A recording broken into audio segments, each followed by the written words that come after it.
ఒక కథలో ఒక సాధువు ఒక కుక్కని, నీ దగ్గర 5 నచ్చని గుణాలు ఉన్నాయి. 1, నువ్వు ఎప్పుడు గోడపైనే ఉచ్చపోస్తావు. 2, భిక్షగాళ్లను చూసి అరుస్తావు. 3, వెళ్తున్న వాహనాల వెంట పరిగెడతావు. 4, రాత్రుళ్ళు నిద్రపోకుండా అరుస్తావు.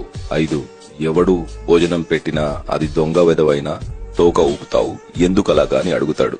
దానికి కుక్క, నేను గోడ మీద లేక ఎవరూ తిరగని చోటులో ఎందుకు ఉచ్చపోస్తాను అంటే, భోజనం భూమిపైన పెడతారు కాబట్టి ఆ ప్రదేశాన్ని శుభ్రంగా ఉంచాలని. భిక్షగాళ్లను చూసి ఎందుకు అరుస్తానంటే, కష్టపడి పని చేయకుండా ఎదటి వారిని ఎందుకు యాచిస్తున్నారని కోపంతో అరుస్తాను.